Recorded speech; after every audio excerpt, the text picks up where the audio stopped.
Time travel చేయడం మెదడు గొప్పతనం. దీన్నే మరొక రకంగా చెప్పాలి అంటే ఫ్యూచర్ ని ఊహించడం.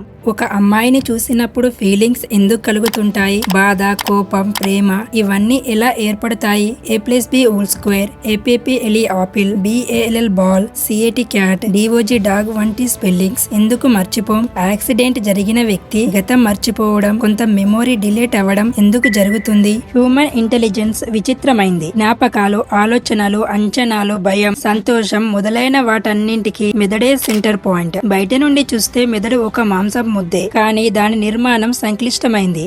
ఈ అనంతమైన విశ్వంలో సకల పదార్థాల కన్నా మానవ మేధస్సు సంక్లిష్టమైంది. మిల్కీవే గెలాక్సీలో ఎన్ని నక్షత్రాలున్నాయో హ్యూమన్ బ్రెయిన్ లో అన్ని న్యూరాన్లు ఉన్నాయి. మెదడు గురించి ఇప్పటి వరకు అనేక రీసెర్చెస్ జరిగినా ఇంకా అంతుబట్టని విషయాలు చాలా ఉన్నాయి. హ్యూమన్ ఇంటెలిజెన్స్ కి సంబంధించి ఈ వీడియోని ప్రతి ఒక్కరూ చూడాలి. అప్పుడే మీ బ్రెయిన్ గురించి మీకు కొంతైనా అర్థమవుతుంది.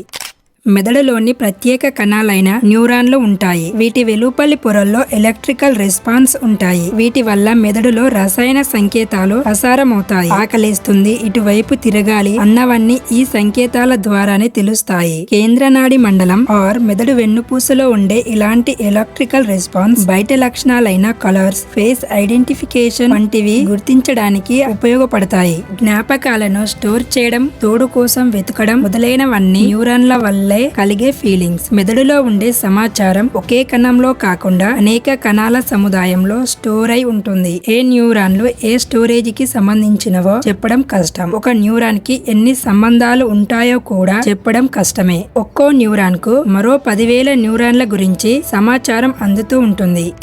మనం కొత్త విషయమో ఒక వ్యక్తి పేరో తెలుసుకున్నప్పుడు మెదడులోని భౌతిక నిర్మాణంలో మార్పులు వస్తాయి. అయితే ఈ మార్పులు ఏమిటో ఇప్పటికీ స్పష్టంగా తెలియదు. ఇవి నాలెడ్జ్ ని ఎలా స్టోర్ చేస్తాయో, ఎలా వెలికి తీస్తాయో కూడా ఇంకా పూర్తిగా తెలియదు. చిక్కేమిటంటే జ్ఞాపకాలు అనేక రకాలు. తాత్కాలిక జ్ఞాపకాలు, దీర్ఘకాలిక జ్ఞాపకాలు. అయితే మెదడు వీటి మధ్య తేడాను గమనించగలుగుతుంది. ఉదాహరణకు కొద్ది కాలం మాత్రమే గుర్తుంచుకోవాల్సిన ఫోన్ నెంబర్ వంటివి తాత్కాలిక జ్ఞాపకాలు. మొదటిసారి మీరు ఒక అమ్మాయికి ప్రపోజ్ చేసిన విషయం, ఫస్ట్ కిస్, ఫస్ట్ క్రష్ వంటివి దీర్ఘకాలిక జ్ఞాపకాలు. దీర్ఘకాలిక జ్ఞాపకాల్లో కూడా తేడాలున్నాయి. పేర్లు, గుర్తు పెట్టుకోవాల్సిన సమాచారం ఒక రకం, సైకిల్ తొక్కడం ఎలాంటిదో మరొక రకం. మెదడులోని వివిధ భాగాలు ఈ డిఫరెన్షియల్ సమాచారాన్ని స్టోర్ చేస్తాయి. మెదడుకు దెబ్బ తగిలితే ఇందులో కొన్ని రకాల జ్ఞాపకాలు చెదిరిపోవచ్చు. మెదడులోని చిన్న చిన్న సెల్స్ మధ్య ఉండే సంబంధం మీద ఇది ఆధారపడి ఉంటుంది. 2 సెల్స్ ఒకేసారి యాక్టివేట్ అయ్యి ఉంటే ఈ సంబంధం బలపడుతుంది, లేకపోతే ఈ సంబంధం బలహీనపడుతుంది. ఈ సంబంధాల మధ్య రిలేషన్షిప్ ఉంటుంది. అనుభవం కొన్ని జ్ఞాపకాలను సేవ్ చేస్తుంది. కాఫీ వాసన, ఒక వస్తువు రుచి, ఒక రంగు మొదలైనవన్నీ అనుభవం ద్వారానే కలుగుతుంటాయి. జ్ఞాపకాలను స్టోర్ చేయడం కన్నా వాటిని వెలికి తీసే విధానం మరీ విచిత్రమైంది. జ్ఞాపకాలను వెలికి తీసేటప్పుడు జ్ఞాపక శక్తి కొంతమేర మర్చిపోయే ప్రమాదం కూడా ఉంటుంది. జ్ఞాపకాల స్టోరేజెస్ ని తవ్వితే కొన్ని జ్ఞాపకాలు తాత్కాలికంగానైనా మర్చిపోయే ప్రమాదం ఉంది.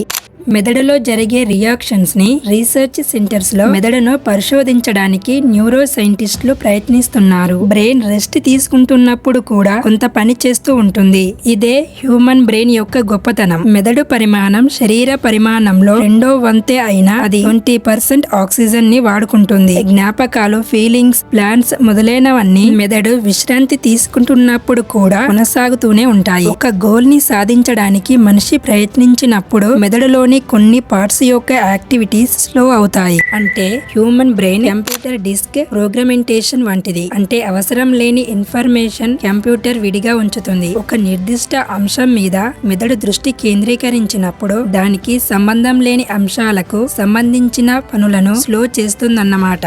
మరో విషయం ఏమిటంటే కలలు కనేటప్పుడు మనం కళ్ళు మూసుకొని ఉంటాం, కానీ ఆ కళ్ళల్లో విజువల్స్ మనకు స్పష్టంగానే కనిపిస్తాయి. మేలుకున్నప్పటి స్థితి కూడా కలలు కనే స్థితి లాంటిదే కావచ్చు. అంటే మన వీడియో చూస్తున్న మీరు కూడా కలలో చూస్తున్నారేమో. ఫ్యూచర్ ని ఊహించడం మెదడు గొప్పతనం. మీకు అర్థమయ్యే విధంగా చెప్పాలి అంటే, ఉదాహరణకి ఫైర్ యాక్సిడెంట్ జరిగింది అనుకుందాం. ఫైర్ ఫోర్స్ లీడర్ ఏం చేస్తాడు? ప్రమాద స్థలాలు ఏమిటో ముందే ఊహించి తన సిబ్బందిని అక్కడ వినియోగిస్తాడు. అంటే అతను ఫ్యూచర్ ని ఊహించాడు. ఈ ఉదాహరణ నేను చెప్పడానికి మీరు వినడానికి ఈజీగానే ఉండవచ్చు, బట్ ఇలా మన బ్రెయిన్ టైం ట్రావెల్ చేయడం ఆర్ భవిష్యత్తుని ఊహించడం దాని గొప్పతనం. ఇక్కడ టైం ట్రావెల్ చేసేది మన బ్రెయిన్ మాత్రమే, మనం కాదు. దీన్ని టైం రీఅసైన్మెంట్ అంటాం. అయితే బ్రెయిన్ ఫ్యూచర్ ని ఊహించడం, టైం ట్రావెల్ చేయడం గురించి సైంటిఫికల్ గా వివరించడం ఇప్పటికీ ఎవరికి పూర్తిగా సాధ్యపడలేదు. చూపుల వల్ల మెదడు అనేక రకాల సమాచారాన్ని సేకరిస్తుంది. దీనికి ట్రైజీనియల్ నర్వ్ సహాయపడుతుంది. మాక్సిలరీ బ్రాంచెస్ కంటి నుండి, ముఖం నుండి, పళ్ళ నుండి ఇన్ఫర్మేషన్ సేకరిస్తుంది. ఒక రకంగా చెప్పాలి అంటే జ్ఞాపకాలే ఫ్యూచర్ ని ఊహించడానికి సహాయపడతాయి. జ్ఞాపకాలు భవిష్యత్తును ఊహించడానికి ఉపయోగపడతాయని 2000 సంవత్సరాల కిందటే అరిస్టాటిల్, గెలీలియో లాంటి వారు చెప్పారు. మెదడు అంటే సమాచారాన్ని సేకరించి యూజ్ చేసుకునే సిస్టమ్. బట్ ఈ సిస్టమ్ కి ఫీలింగ్స్, ఉద్దేశాలు, భయాలను పరిగణంలోకి తీసుకునే సిస్టమ్. కొన్ని సిచ్యువేషన్స్ వల్ల ఫీలింగ్స్ కలుగుతూ ఉంటాయి. వీటిని ఫిజికల్ గా కొలవడానికి వీలు ఉందా అంటే ఉంది. భయం వేసినప్పుడు చెమటలు పట్టడం, గుండె స్పీడ్ గా కొట్టుకోవడం వంటివి ఫిజికల్ మెజర్మెంట్స్. కోపం వచ్చినప్పుడు కండరాలు బిగుసుకుపోవడం కూడా ఫిజికల్ మెజర్మెంటే. ఫీలింగ్స్ అంటే ఈ ప్రక్రియకు, అనుభవాలకు అనుబంధంగా ఉండేవే. అండ్ దుఃఖం, ఈర్ష్య వంటివి కూడా ఇలాంటివే. బేసిక్ ఎమోషన్స్ మానవులందరికీ కాదు, క్షీరదాలన్నింటికి కూడా ఒక్కటే. అమ్మ ప్రేమ, భయం, కోపం వంటివి జీవుల్లో ఒకే రకంగా ఉంటాయి. ఫీలింగ్స్ అంటే మానసిక స్థితి అన్నది ఆధునిక భావన. ఒక ఎలుగుబంటి దూసుక వస్తుందంటే మెదడు తిరగబడుమనో, తప్పించుకమనో సంకేతాలను జారీ చేస్తుంది. ఫీలింగ్స్ అనేక రకాలుగా ఉంటాయి. ఆరోగ్యకరమైనవి, అనారోగ్యకరమైనవి. ఫీలింగ్స్ తప్పుదారిన పట్టినప్పుడు మానసికంగా కుంగిపోతుంటాం.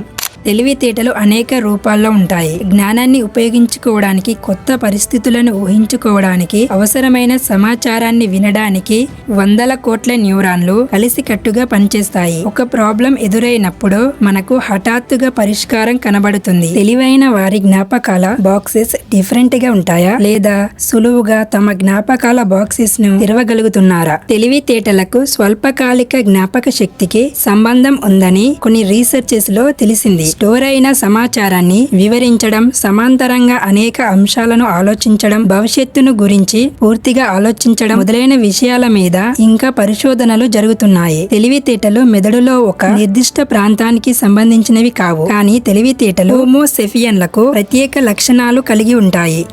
కాన్షియస్నెస్ కి సంబంధించినంత వరకు మెదడు సంకేతాలను స్వీకరించడంలో ఇబ్బంది పడుతుంది. ఈ సంకేతాలు విభిన్న వేగంతో అందుతూ ఉంటాయి. ఉదాహరణకు చేతితో చప్పట్లు కొట్టండి. చప్పట్ల ధ్వని మన చూపు కన్నా ముందే చెవికి వినబడుతుంది. చప్పట్లు కొడుతున్నట్లు చూడడం, వినడం ఒకేసారి జరిగినట్టు కనిపిస్తుంది. అద్దం ముందు నిలబడి ఎడమవైపు చూడండి, తరువాత కుడివైపు చూడండి. కన్ను కదలడానికి కొంత సమయం పడుతుంది, కానీ కళ్ళు కదిలినట్టు మనం గమనించగలం. మనం రాస్తున్నప్పుడు స్పెల్లింగ్లు తప్పులు రాస్తాం, తెలిసిన తప్పులు రాస్తాం. అంటే మనం రాయడానికి మెదడు సమయాన్ని గ్రహించడానికి కొంత టైం ఉంటుంది. ఈ రెండింటి మధ్య కంజంక్షన్స్ కుదిరితే స్పెల్లింగ్ మిస్టేక్స్ ఉండవు.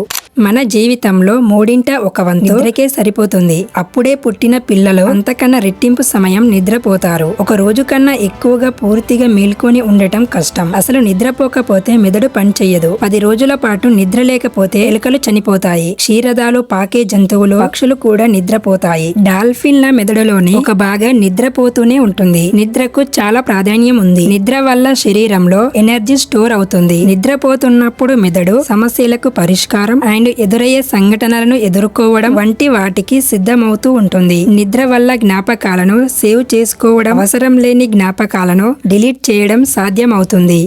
మామూలు కంటితో చూస్తే మెదడులోని భాగాలన్నీ ఒకేలాగా కనిపిస్తాయి, కానీ ఒక్కో భాగంలో ఒక్కో రియాక్షన్ కొనసాగుతూ ఉంటుంది. ఎదిగిన మనుషుల మెదడులోని భాగాలు ముక్కలు ముక్కలుగా ఉంటాయి. వాసన చూడటం, ఆకలిని, బాధను అనుభవించడం వంటివి ఈ భాగాలకు సంబంధించిన రియాక్షన్స్. కానీ వీటి మధ్య రిలేషన్షిప్ ఉంటుంది. ఈ రిలేషన్షిప్ మెదడు చాలా వేగంగా నిర్వర్తిస్తుంది. మెదడులోని ప్రక్రియలన్నీ ఈక్వలిబ్రియంగా కొనసాగుతూ ఉంటాయి.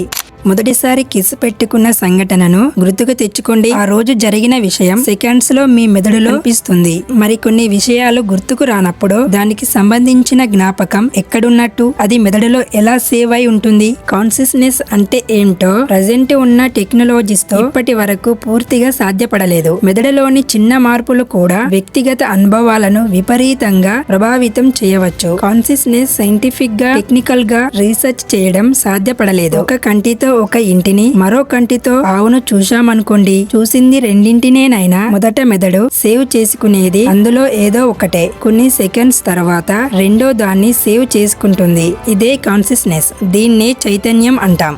సో నా ఎక్స్ప్లెనేషన్ నచ్చితే వీడియోని షేర్ చేయండి, లైక్ చేయండి, కామెంట్ చేయండి. వీడియో పెట్టగానే నోటిఫికేషన్ రావాలి అంటే సబ్స్క్రైబ్ పక్కనే ఉన్న బెల్ ఐకాన్ని క్లిక్ చేయండి. And thank you for watching.